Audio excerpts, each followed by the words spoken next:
20 de novembro é celebrado no Brasil o Dia Nacional da Consciência Negra, um dia dedicado para pensarmos sobre a grande importância do povo negro na construção da sociedade brasileira.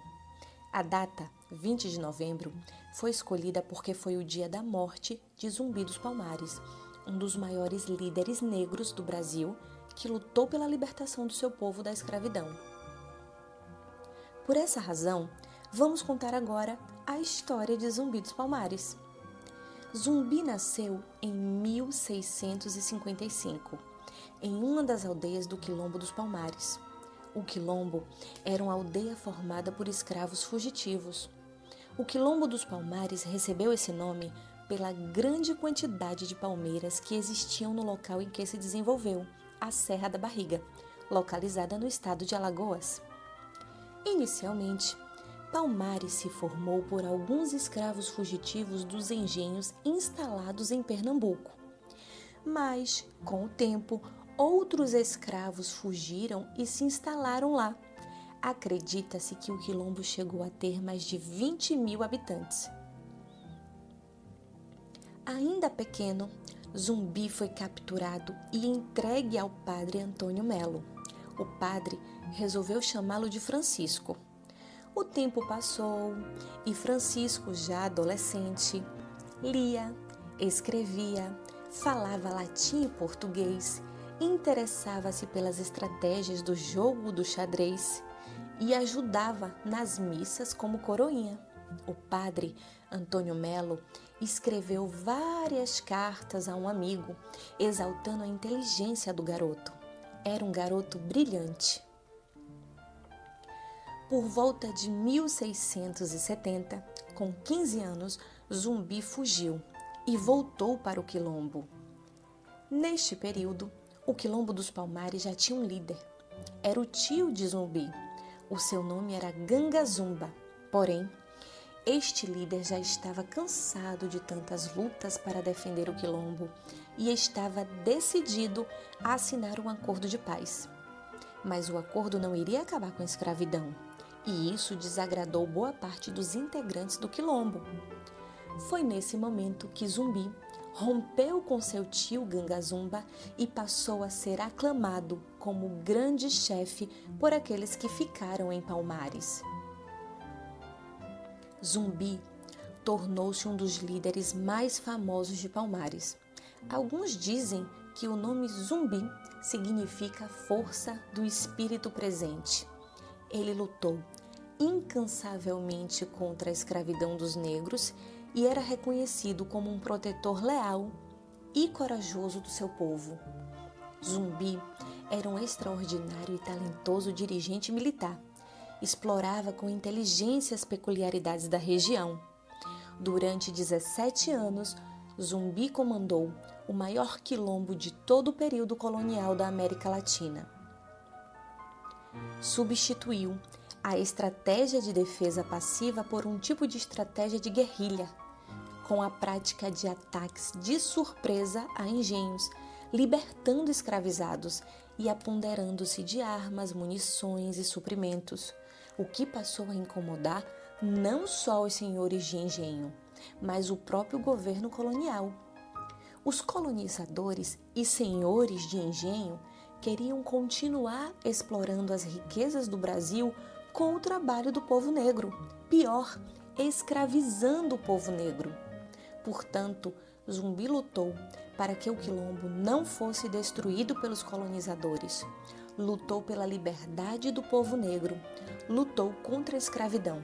Um verdadeiro herói que lutava por justiça. Ele era resistência. Porém, em 1694, o Quilombo foi invadido por forças lideradas pelo bandeirante paulista Domingos Jorge Velho. Era uma galera que queria prender novamente os negros fugitivos que viviam nos quilombos e manter a escravidão. Nesta invasão, Zumbi foi ferido, mas conseguiu escapar. Porém, infelizmente, em 20 de novembro de 1695, Zumbi foi capturado e morto. Por isso que todo dia 20 de novembro Dia da Consciência Negra, é uma data a ser celebrada também a memória de Zumbi dos Palmares, que é tido como um herói e que não pode ser esquecido, pois é um símbolo da luta por liberdade e justiça. Fala pessoal, tudo bem com vocês? Nossa atividade de hoje é uma complementação, é a continuação das atividades anteriores, tá? Dos quilombos, lembra de história? Né? Então, nós aprendemos que quilombo eram as aldeias, né? Em que os escravos fugiam, tá? Para se sentir, para viverem livres, tá? O mais conhecido de todos os quilombos foi o Quilombo dos Palmares, que tinha mais de 20 mil habitantes, tá? Esse quilombo, então, era o local dos ex-escravizados, né? De viverem lá, eles levavam uma vida tranquila, né? Uma vida como a dos índios de antigamente, então eles viviam em aldeias, eles viviam da caça, da pesca e do artesanato, né? Então, com esse estilo de vida, eles se alimentavam e o que eles produziam era trocado por armas e munições, porque eles sempre tinham que estar preparados qualquer para qualquer ataque, né, desses homens brancos. E era localizado também dentro das matas virgens, que são aquelas matas em que é muito difícil das pessoas conseguirem encontrar, certo? Então, agora nós vamos continuar com as atividades. A repressão ao Quilombo dos Palmares.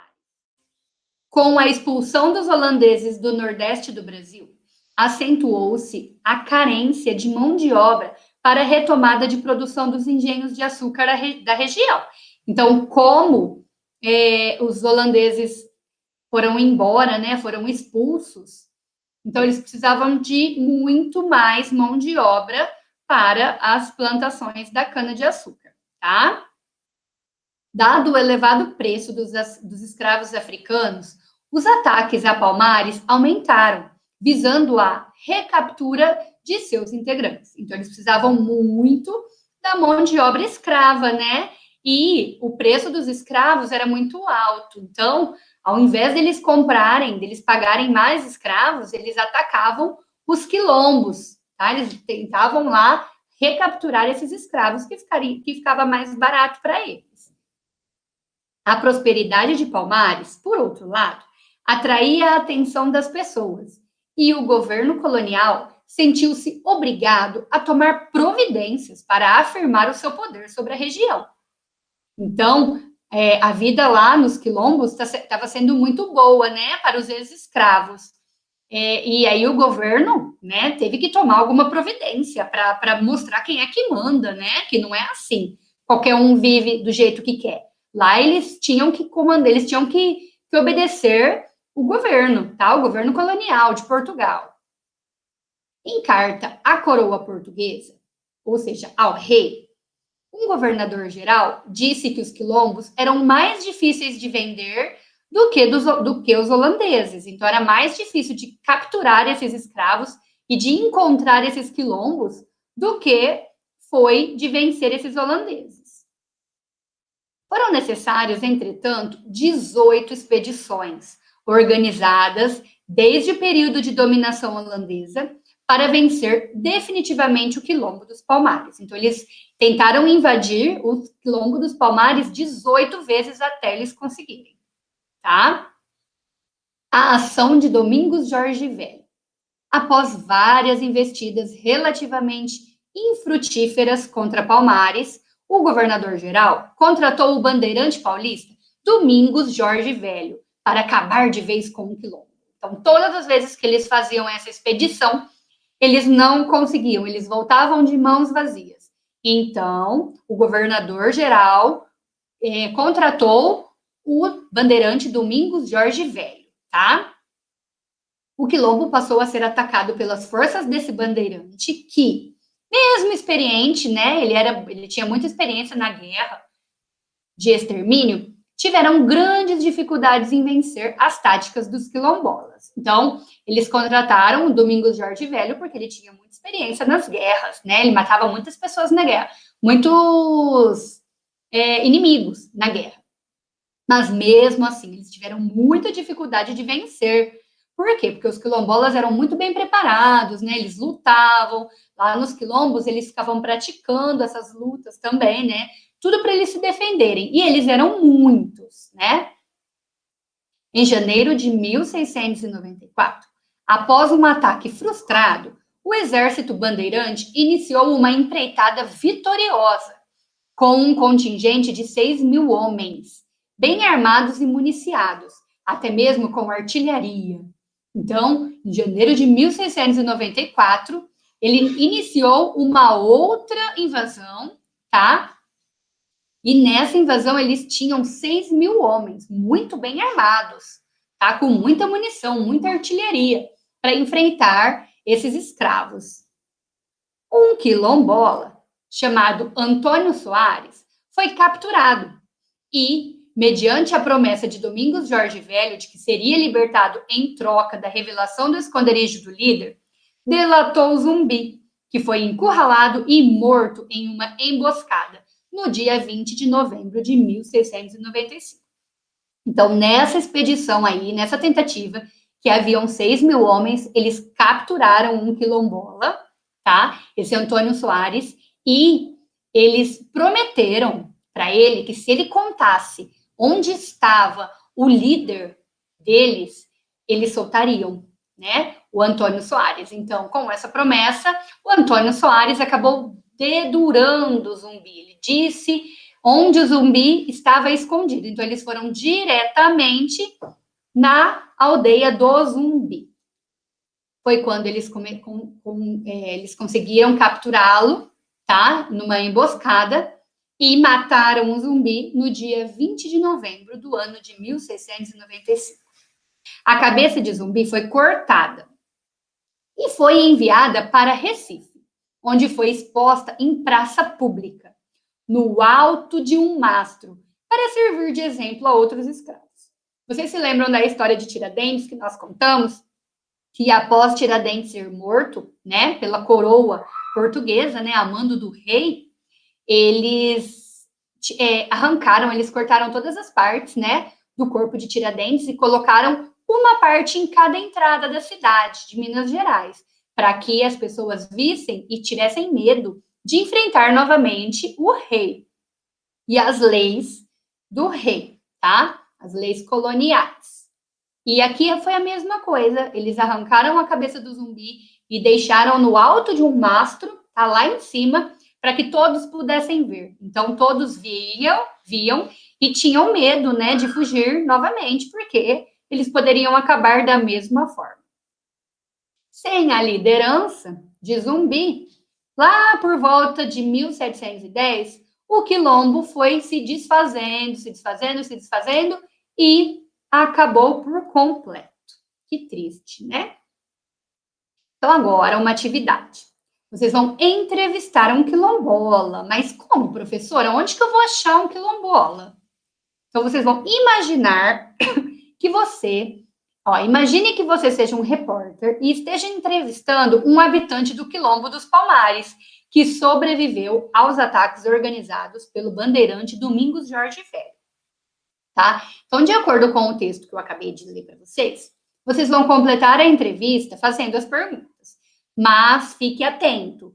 Cada pergunta tem de estar de acordo com a resposta em destaque. Então, vocês podem fingir que vocês estão entrevistando o Antônio Soares, que foi capturado pelo Domingos Jorge Velho, tá? Aqui já estão as respostas dele, tá? Vocês só precisam fazer perguntas referentes a essa resposta. Por exemplo, aqui a resposta do quilombola foram 18 expedições antes que a batalha final acontecesse. Então, o que a gente pode perguntar aqui? Quantas expedições vocês fizeram até a batalha final? Tá? Então, vocês têm que fazer perguntas que as respostas sejam essas que estão aqui embaixo, certo?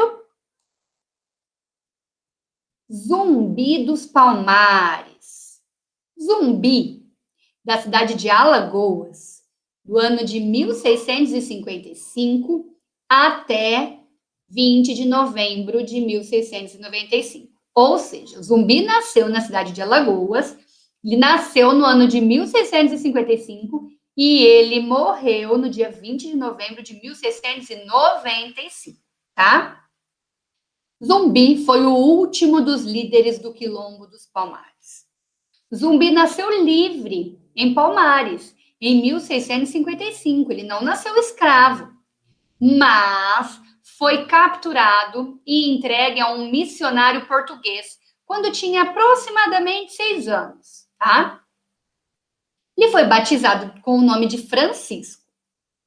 Zumbi recebeu os sacramentos, aprendeu português, aprendeu a língua latim, além de ajudar diariamente na celebração da missa, tá? Em 1670, quando ele já tinha 15 anos, Zumbi escapou e retornou ao seu local de origem. Então, ele escapou desse padre, né, que ele estava vivendo e voltou para o Quilombo. Zumbi se tornou conhecido pela sua destreza e astúcia, inteligência, pela sua inteligência na luta. E já era um estrategista militar respeitável quando chegou aos 20 e poucos anos. Por volta de 1678, o governador da capitania de Pernambuco, cansado do longo conflito com o Quilombo de Palmares, aproximou-se do líder de Palmares, que na época era o Ganga Zumba, com uma oferta de paz. Então ele não aguentava mais essa luta, essa invasão, tantas mortes, né? Então ele marcou um encontro com o líder, o Ganga Zumba, como uma oferta de paz. Então ele foi fazer uma proposta para que tudo isso acabasse de vez. Então a proposta foi oferecida liberdade a todos os escravizados fugidos se o Quilombo se submetesse à autoridade da coroa portuguesa. Tá? Então, todos eles seriam livres, mas nem todos, né? Seriam livres. E eles tinham que cumprir todas as autoridades, todas as leis da coroa portuguesa. O Zumba aceitou, então a proposta foi aceita por Zumba, mas Zumbi, que era o seu sobrinho, tá? Zumbi se recusou a aceitar a liberdade para as pessoas do Quilombo, enquanto outros negros estivessem sendo escravizados. Então, para Zumbi, ou todo mundo era livre, ou ninguém era livre.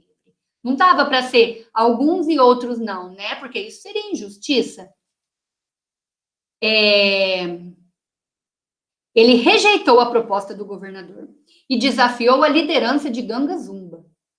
Prometendo continuar a resistência contra a opressão portuguesa, Zumbi tornou-se o novo líder do Quilombo de Palmares. Então, depois que Zumbi disse não, todo mundo, todos os quilombolas ficaram ao lado de Zumbi. Então, Ganga Zumba deixou de ser o líder e começou a ser o líder o Zumbi. Alguns dizem que o Ganga Zumba foi morto, tá? Nesse conflito aí, tá? Mas não se sabe. 15 anos depois de Zumbi ter assumido a liderança, o bandeirante paulista Domingos Jorge Velho foi chamado para organizar a invasão do Quilombo. No dia 6 de fevereiro de 1694, a capital de Palmares, chamada Macaco, foi destruída e Zumbi foi ferido. Apesar de ter sobrevivido, ele foi traído, foi capturado e morto. Por que traído? Lembra? Né? Daquele quilombola que acabou dedurando ele, que acabou dizendo onde que era o esconderijo dele. Foi capturado e morto. Quase 2 anos após a batalha, em 20 de novembro de 1695. Então, essa batalha na qual o Zumbi foi capturado teve duração de 2 anos. Imagina. Os portugueses transportaram sua cabeça para Recife, onde foi exposta em praça pública. Atualmente, hoje em dia, o dia 20 de novembro é celebrado como Dia da Consciência Negra, dia de orgulho nacional. Zumbi é hoje, para a população brasileira, um símbolo de resistência. Porque, né, se não fosse por ele, quem sabe até onde teria ido, né, essa escravidão. Compreendendo o texto. Em que ano e local Zumbi nasceu? Tá tudo no textinho que eu li aqui, tá? Por que Zumbi se recusou a aceitar o acordo de paz proposto pela coroa portuguesa ao líder Ganga Zumba? Qual data importante é comemorada no dia 20 de novembro, aqui no Brasil? Por que Zumbi é considerado um símbolo de resistência? Que outros significados a palavra zumbi pode ter? Vocês podem procurar em um dicionário ou até mesmo no Google, tá? E escrevê-los aqui. Então, todas essas perguntinhas são referentes a esse texto aqui. Esse texto, ele tá com um probleminha aqui no comecinho, tá? Tá bem difícil de ler, mas eu fiz a leitura com vocês, qualquer coisa vocês podem voltar, ou então, se vocês quiserem, vocês mesmos podem fazer a leitura novamente, tá bom? Agora, outra atividade. Calculando com base em datas. Com base nas informações do texto Zumbi dos Palmares que eu acabei de ler, responda. A partir da data do ano de nascimento de Zumbi, calcule quantos anos já se passaram. Então, lá tem o ano que ele nasceu, e vocês vão fazer a continha do ano que ele nasceu até o ano que nós estamos, para saber quantos anos já se passaram, tá?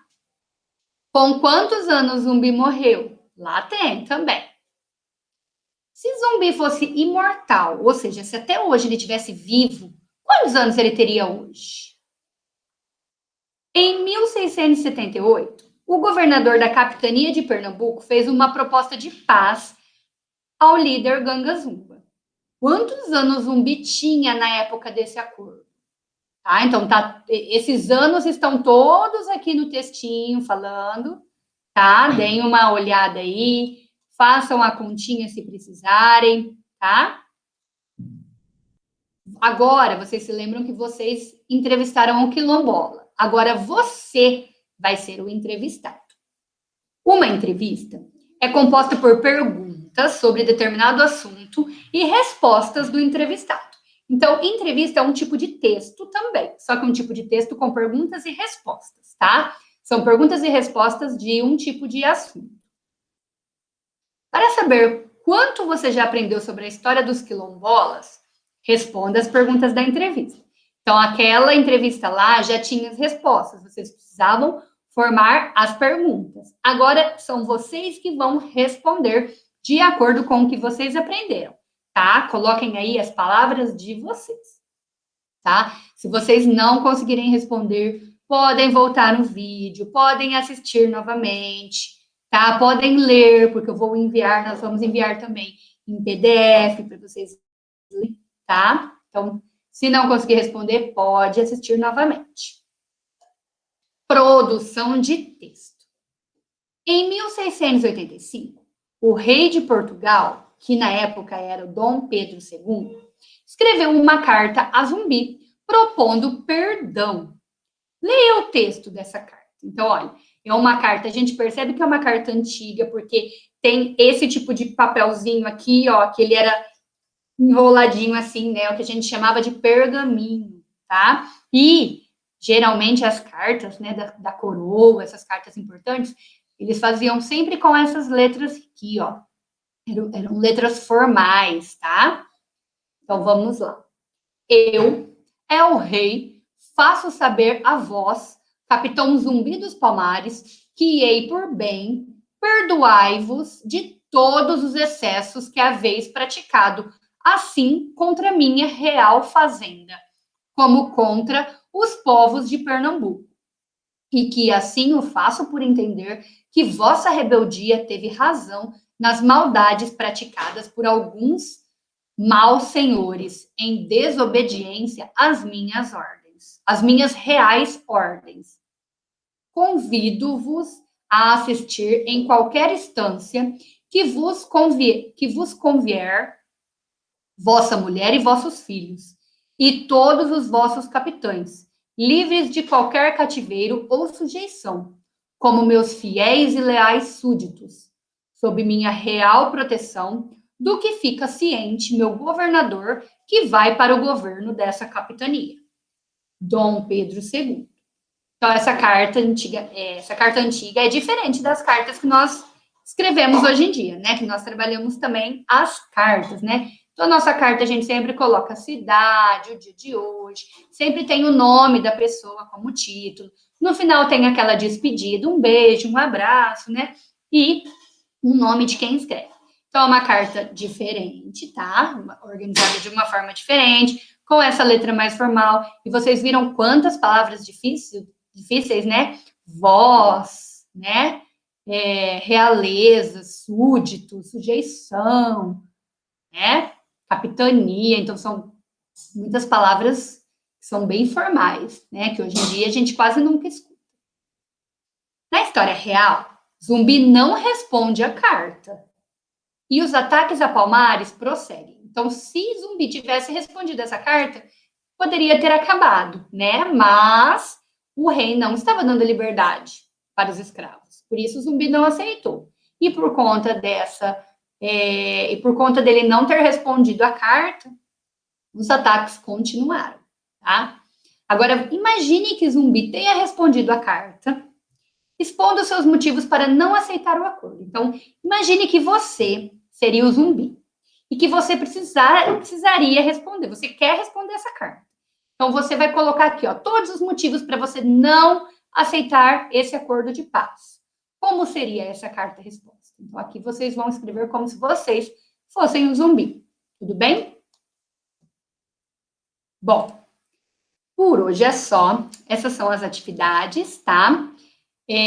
Qualquer dúvida, estamos sempre à disposição. Podem assistir o vídeo quantas vezes vocês quiserem. Podem ler novamente os textos, tá? E pode perguntar também para as professoras. Estamos aqui para isso. Um beijo e até mais.